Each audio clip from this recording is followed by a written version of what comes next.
And you talked about the transparency part of the data that you're collecting. Can you say a little more about the credibility of, and particularly farmers and ranchers, but also what consumers think about? You mentioned that we're kind of neutral. In other words, it's not like everybody loves animal agriculture, everybody hates animal Right. agriculture. There's still room for debate on that. Who really has trust and credibility according to the research that from Oh, what you've seen? farmers and ranchers. I mean, without a doubt, head and shoulders, above all other players.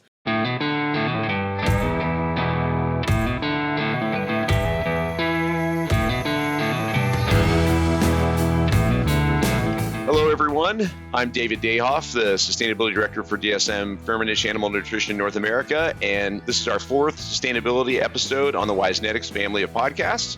Thanks for joining us today, and I'm very excited to have as my guest Juliana Potts, the President and CEO of the Meat Institute. So welcome, Juliana. Thank you, David. Thank you for having me. I'm really excited about this conversation. Yeah, me too. Thank you. And so, as I mentioned to you, a lot of the listeners out there are folks that really work in production animal agriculture. That's a big part of the audience of these podcasts.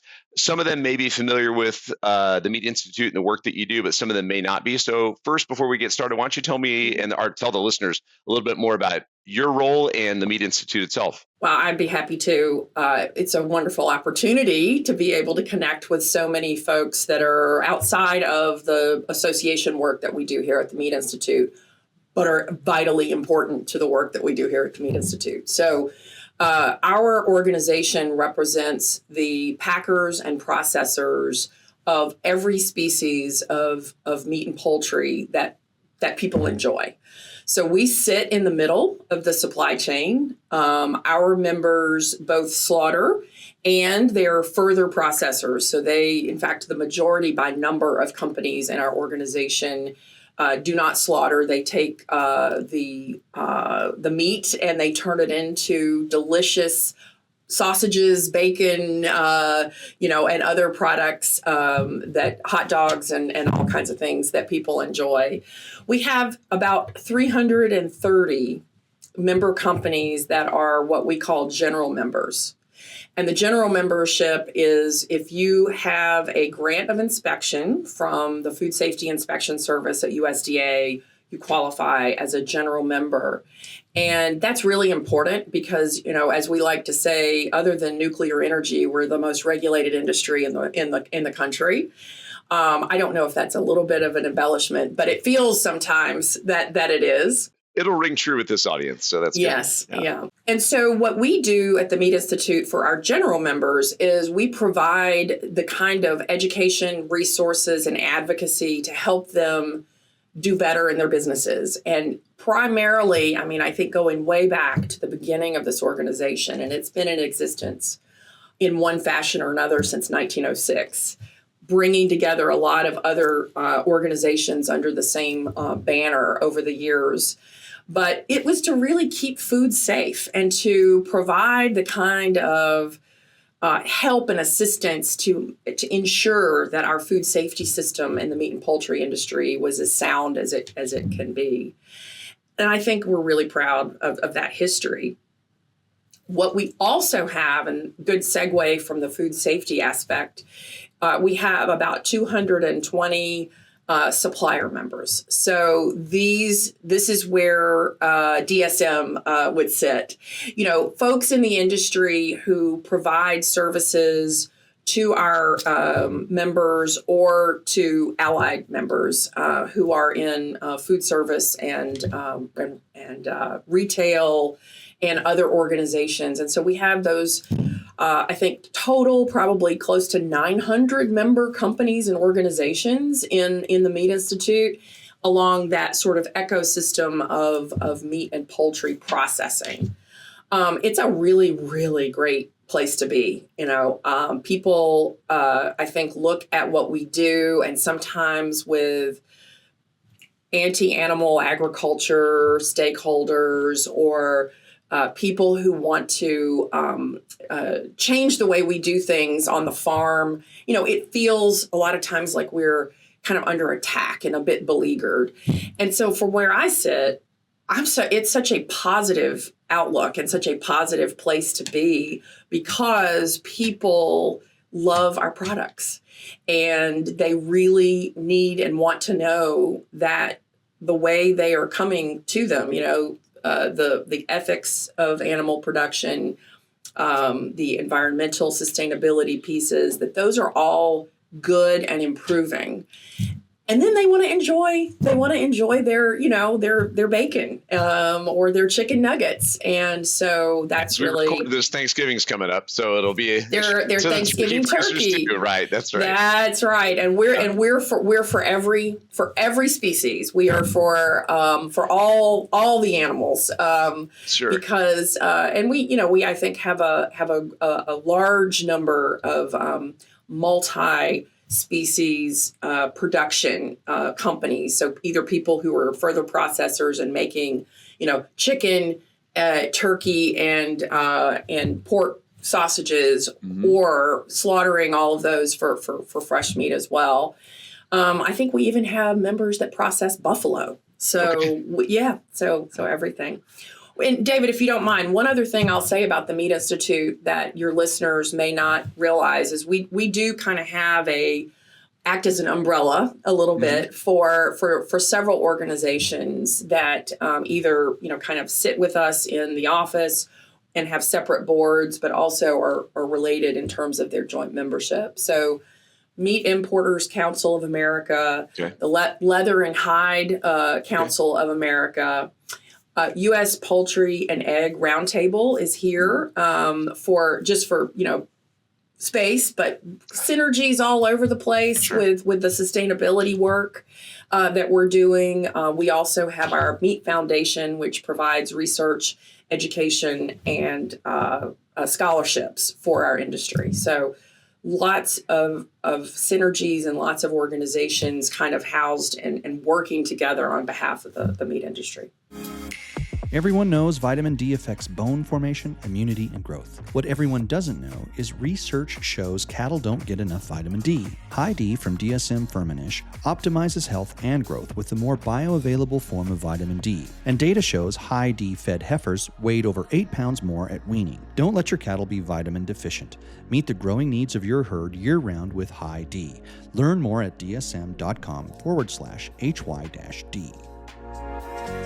Oh, well, thanks. And that was a really helpful introduction and also sets up well. I mean, you've already said the magic word sustainability a couple of times, but part of it was interesting to know. I confess I didn't realize that the original starting point was more around the food safety aspect of it, obviously looking at the regulation overall. And now, sustainability is part of the things that you guys work on too. So can you tell a little bit more about why you guys have invested in doing a lot more work around sustainability? Yes. It's a wonderful story, and I will tell it, I hope, a little bit like an interesting evolution and narrative, because it really does have a very recent history with the organization, but we have spent a lot of time thinking through how we need to help our industry position itself with respect to these issues. So 2018, which seems like 100 years ago now, given the pandemic, but it really wasn't that long ago. And it was right before I joined the Meat Institute. So I started in September of 2018. And that summer, there was a very important board meeting where the sort of existential questions about how consumers were feeling about the way the meat industry was transparent or not, was sustainable or not, was ethical with animals or not. That all came up, and there were leaders in the organization at the board level who said, we need to stop defending and deflecting everything that comes at us and putting our heads down and saying, okay, I'm doing good work, just leave me alone. We need to really look at what consumers and our customers are asking of us, and we need to embrace and change. And that became sort of the rallying cry for when I started as a new CEO. Here's your mandate, go forth and figure out how we are going to do this, and not lead in an area where other organizations had already been for a dozen years, but really kind of find our route and our place. We started with almost interchangeably talking about sustainability and trust with consumers. So trust in animal protein was the watchwords. And what developed out of that, and all member-led, very, very proud of this, members of our board and their designees who were working in sustainability, deciding, this is the vision, these are our bold goals, and what for the meat and poultry industry really constitutes the full gamut of sustainability. So what we ended up with is a vision, a strategy called Protein Pact, PACT, for people, animals, and the climate of tomorrow.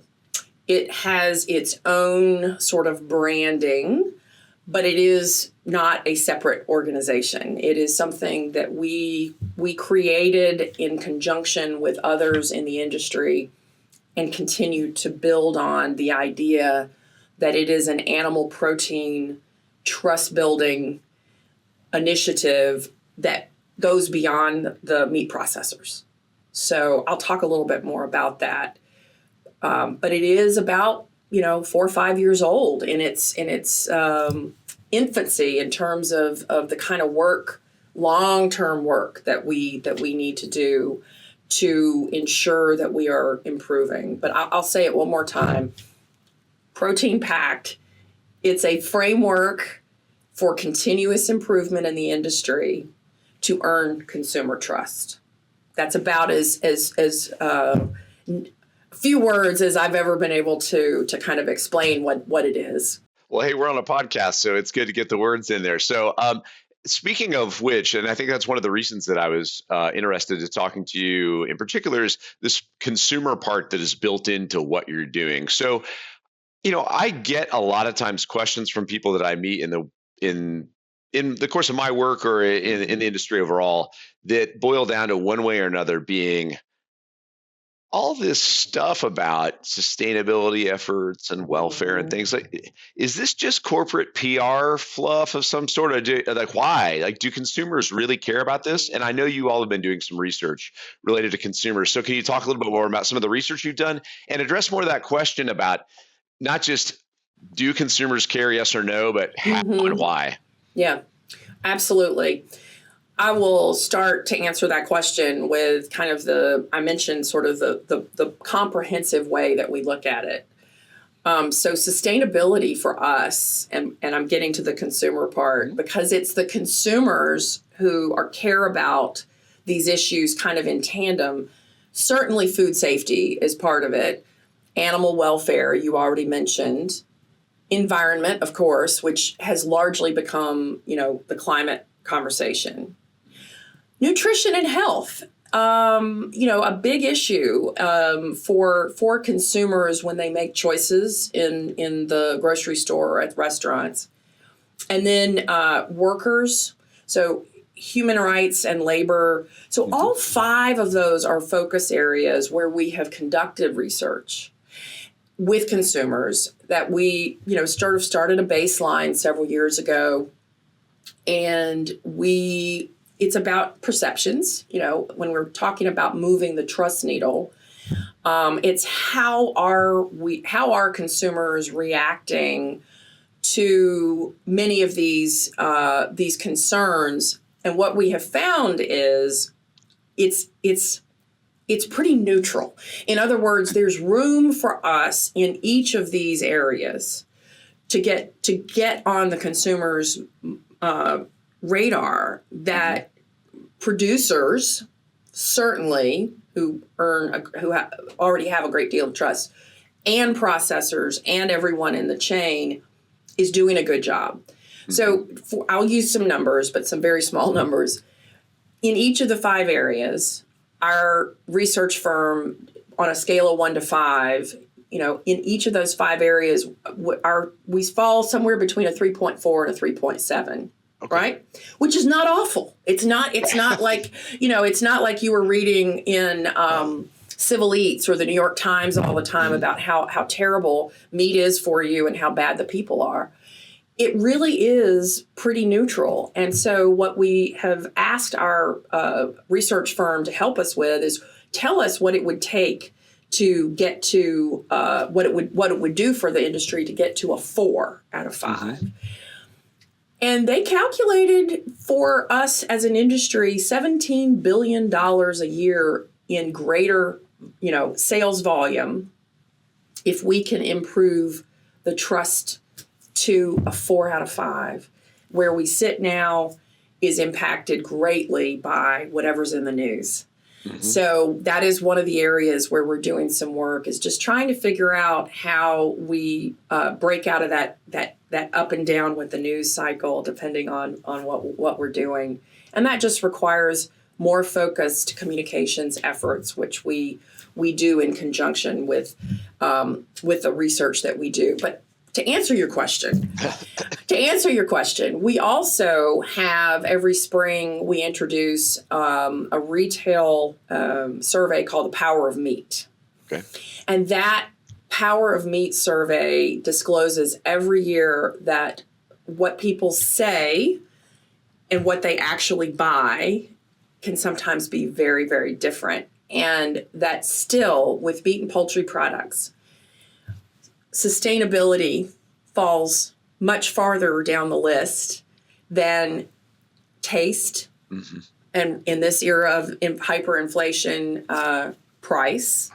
And I would consider those part of value, so and accessibility and convenience. Environment and animal welfare in a time of great inflation have fallen farther and farther down that list. Which is not to say that that's not incredibly important for our customers. So I make a distinction now between those companies that are buying our products, sure, and those guests at a restaurant who are buying the products from the customer.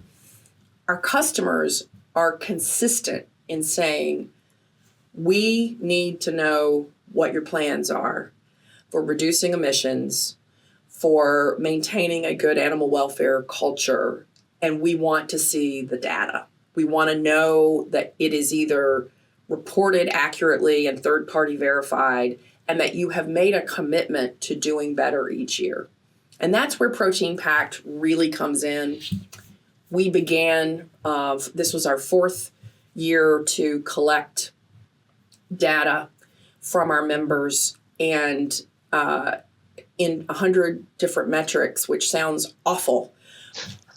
But in those 5 areas where, what does your worker safety program look like? Do you have a community effort to donate product? Mm-hmm. Are you, do you maintain, good food safety policies, good employment policies? And so it's almost like a roadmap for excellence for a member company. And then we had 84 member companies providing input into this. So we have this massive amount of data, almost like a great big sustainability report for the industry that we now have as a way to go into policymakers, have our members talk to their customers about what it is the industry is doing to improve. So there's a lot there, just to dig in on a couple parts of that. But thank you. It's good stuff. I don't know if you have the numbers off the top of your head or not. I assume there's also logic in there. Let me back up. Consumers, you've done research on it. You've been measuring it some over time, that things like sustainability or parts of sustainability are on the list, but they're not the top of the list. Price, taste, those things. And maybe they're even a little less relevant than they were when in the initial time you did your research. That said, within the chain, that's the consumer part, but the customer part or the people, let's say retailers, food service, processor people, are still consistent in their interest in wanting to be more transparent and have more data available about sustainability. And I'm I'm assuming you talked about the upside of getting to a 4. There's probably a downside of falling to a 3 or below a 3. Is that also part of what your research shows and what is kind of driving this consistent focus? The same calculation for doing nothing. So continuing to lose market share because the messaging, the conventional wisdom growing on the other side is, meat, especially beef, is bad for the planet. Animal welfare is still an issue. All of those things was a $13 billion per year drop, over time as these things continue to take hold. So yeah, big swing there. If we can, and this is part of making the case to the industry that across all of the different sectors, we have to be speaking in unison about the importance, particularly of our emissions profile. Mm-hmm. And, this is where a product like Bovaer comes in, right? It is an opportunity for us to say collectively as an industry, we're not all sitting still. Right. We've got technologies that are either online or coming online that are going to help address this so we can all continue to enjoy what we enjoy. On the Power of Meat survey with retailers, one of the percentages I like to use of shoppers, still 98% of people coming into the store put animal protein in the market basket, right? You can't get 98% of people to agree on much. That said, there are a lot of people that describe themselves as vegetarian or vegan or now flexitarian. But those numbers have maintained, a pretty steady level. We don't see vegan, vegetarian, kind of as a label, as I'm calling myself that, more than about 6 or 7%. And that has been really, really consistent. If you look at the mainstream media and a lot of what you see online, you would think that number would be a whole lot greater.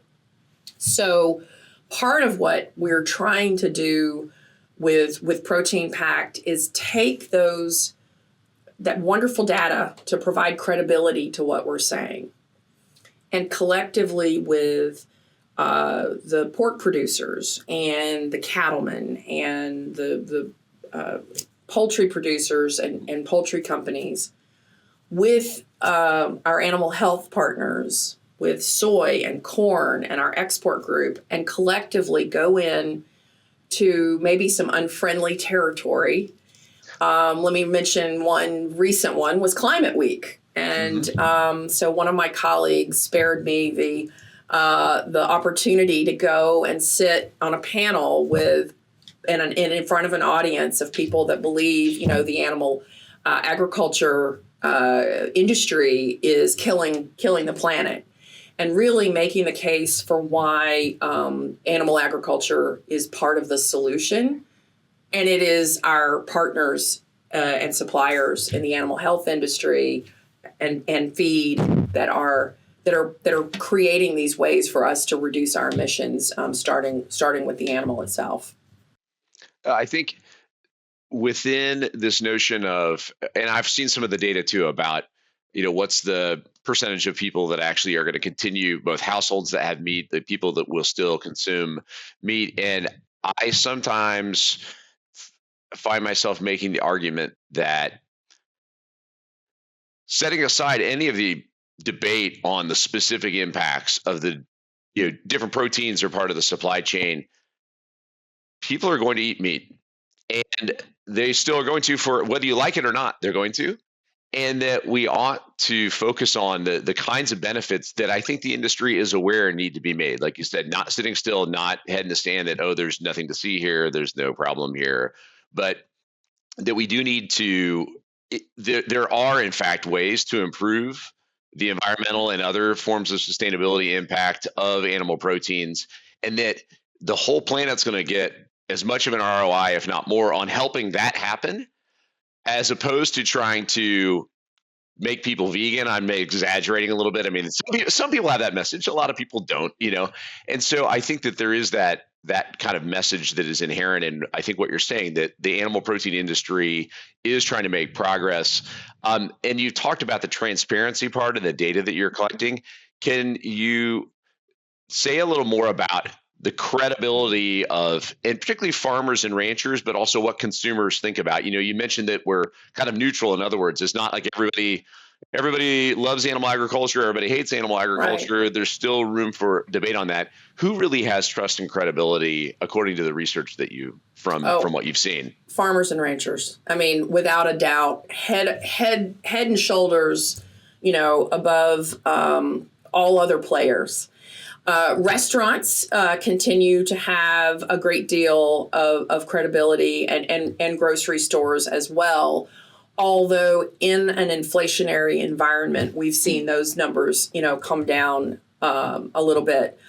The companies themselves don't do so badly, but it is by far and away the messages coming from production agriculture are the most credible with consumers. I think you see a lot in the vocabulary that people use about factory farms and things like that try to take the farmer rancher out of the equation. So I would be remiss if I did not point to the collaboration that we have with producer groups in what we're doing with Protein Pact. We can't talk validly about Scope 3 emissions sitting in the plant. We have suppliers who are Scope 3, and to effectively make a difference, to effectively put the data together to say to the downstream customer, this is what we're doing. We've collaborated with the National Pork Board, with the U.S. Roundtable for Sustainable Beef, for the U.S. Roundtable for Sustainable Poultry and Eggs, which, all of these groups have created their own frameworks and their own targets. And we can be, and in fact are in the process of becoming, the data collection point for the producers that are putting their efforts into those frameworks. So if you have a target as an industry to reduce emissions by a certain percentage by a certain date, we're in the position of being able to work together on that, and then provide that full story of Scope 1, 2, and 3 emissions all the way back to the grains, as we begin. Now, this is a bit like moving the Titanic, right? When you think about how many hundreds of thousands of producers we have out there doing the very, very wonderful work that they do, it's a lot. But I do feel that there is this momentum around companies that are supporting and developing the technology through R&D to help, whether it's on corn and soy, all milling, every stage of the process. And I'm really grateful that I have relationships across all of the CEOs of these other organizations that we talk about this all the time. We get our officers together, and we're doing the same thing with the customers now. If you don't mind, I'd like to pivot on one thing that you brought up. Sure. that created the what I'd like to pass along about some of the customer conversations that we've been having. Please. It was very, very important, I think, for the audience to know. And back to your consumer question, your actual people eating a McDonald's hamburger or buying meat at Costco. They're not the ones asking for the environmental footprint, right? It's the investors in the public companies, and it's the commitments that the public companies might have made several years ago about being at a certain place, by 2025. And their brands are connected with their commitments, and they are not yet sure how they are going to meet these commitments. So we've had a lot of conversation with the customer group, trying to sort out how can we sort of help close the gap on their understanding of what the industry is doing to improve, and more importantly, the speed with which that's going to happen. Because simply saying we're going to have, a 50% reduction in emissions in our supply chain by 2030 and not consulting the supply chain is really, we've seen that fail over and over again. So with Protein Pact as a kind of encompassing conversation, we're beginning to bring in some of those consumer concerns through and customer concerns through our platform. And that is really exciting because they're really hungry for working together for everybody to get better, which is exactly what we're trying to do. Great. Got it. Well, and to that end, with the time we have left, you mentioned some about the connection, that conversation, and the trust that comes from the farmers and ranchers. That was something you brought up a little bit before, the people that had the most trust. If there, a lot of the people listening to this podcast are people that are their daily job is to care for the health and the nutrition of animals and make the feed that they eat, et cetera. Are there any other kind of messages or things that you would like to say to those folks about how what they do impacts what you all are trying to do? Absolutely. The biggest challenge I think we have is just coordinating all the wonderful information, that we have. We are so much stronger when we work together. We are so much stronger across all the proteins, all sizes of operations, all the organizations. This isn't traditional advocacy. If it were advocacy, it would be, a PR campaign. And that is not what it is. It is actual work being done and getting credit for it. I think where we realized, there were two sort of aspects to our companies wanting to get a program and help from us about how can they begin to inventory their emissions, how can they put a sustainability plan together. Very, very basic stuff that comes from. When I do this, I not only want to know how to measure and how to reduce or whatever it is, how to get better on food waste, how to get better on energy consumption, but also I want credit for it. I want to be able to go out into the consuming public and say, I am so proud of what we are doing on the farm, in transit, at the processor, and on down the line. So those collaborations, I would just encourage you to be, as a member of an organization, that is in that chain, keep pressing on the other members, peer members, and your leadership to just bring it all together, because that's really where I think a lot of the opponents want to divide us. And obviously there is competition among the proteins for, shelf space and brain space. But in the end, it's really, for us, it's about saying to the consumer, you can, whatever it is, cheese, eggs, chicken nuggets, hot dogs, you can trust that it was done in an ethical, sustainable way. And that's where that messaging is so important for us to be sort of collaborative on. So that's what I would leave you with. Well, great. Well, that's a great message to leave it with. So once again, Juliana Potts, the president and CEO of the Meat Institute, thanks for being my guest here on this podcast today. Thank you, David. I appreciate it very much. All right. Thank you. Happy Thanksgiving. If this may broadcast after Thanksgiving, but for everybody listening, happy Thanksgiving out there too. Same Thanks. to you. Yes. All right. Thank you. Bye-bye. Bye-bye.